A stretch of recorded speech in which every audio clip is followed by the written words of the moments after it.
एका प्रसिद्ध जागतिक कीर्तीच्या एका प्राध्यापकाला एखाद्या विद्यालयात जागतिक विद्यालयात प्राध्यापक होता आणि त्याला एक प्रश्न विचारण्यात आला, तुमच्याकडे जादा पैसे आल्यानं तुम्ही आनंदी राहू शकता का? मग त्यानं थोडा विचार केला आणि त्यानं उत्तर दिलं की मी जास्त आनंदी राहू शकेन का नाही हे माहीत नाही, पण माझी दुःखे कमी होतात.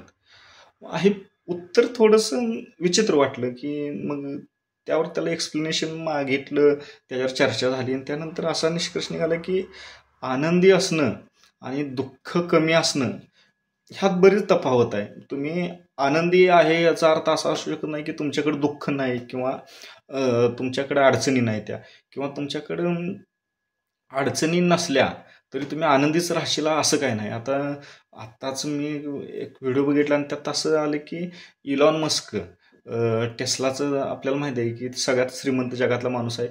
तो सध्या सध्या म्हणण्याविषयी काही काळाचं काय माहीत नाही नक्की कधी खात होता, पण तो डिप्रेशनवरच्या गोळ्या खात होता. म्हणजे इतका श्रीमंत असणारा माणूस, जगात श्रीमंत असणारा माणूस, त्याला स्वतः स्वतः बहुतेक खूप प्रॉब्लेम आहे. ते म्हणजे मानसिकतेचा प्रॉब्लेम आहे. तो जास्त श्रीमंत आहे म्हणून जास्त आनंद आहे किंवा त्याच्या आयुष्यात काहीच प्रॉब्लेम नाही असं नाही. मी एक पुस्तक वाचलं होतं, त्यात एका पुस्तकाचं थोडंसं वर्णन करताना त्या लेखकानं सांगितलं होतं की एका चांगल्या स्टोरीमध्ये एक मोठा प्रॉब्लेम असावा लागतो आणि एक मोठा प्रॉब्लेम सॉल्व्ह करणाऱ्या एक धाडसी हिरो असावा लागतोय. म्हणजे प्रॉब्लेम असणारच आणि मोठे प्रॉब्लेम असले तरी ते सॉल्व्ह करायला माणूस धाडसी पाहिजे. तर तसा असेल तर ती स्टोरी चांगली समर्पक बनू शकते किंवा जी प्रेरणा देऊ शकते किंवा स्वतः दृष्टीने सुद्धा ती एक चांगली. तुमच्या आयुष्यात जर संकट नसतील, अडचणी नसलेल्या, तर ते तुमचं आयुष्य अपूर्ण आहे की ते होऊ शकत नाही. माणसाला एक आता मी थोडीशी कुठंतरी वाचलं की आपला जो मेंदू तयार झाला आहे, तो मेंदू तयार होताना आपल्याला भीतीनं तयार झाला आहे. म्हणजे आपल्याला सर्वाईव्ह करायचं आहे की पूर्वी जंगलात राहत होतो त्यावेळी आपल्याला प्राण्यांपासून आपलं स्वतःचं रक्षण करायचं होतं.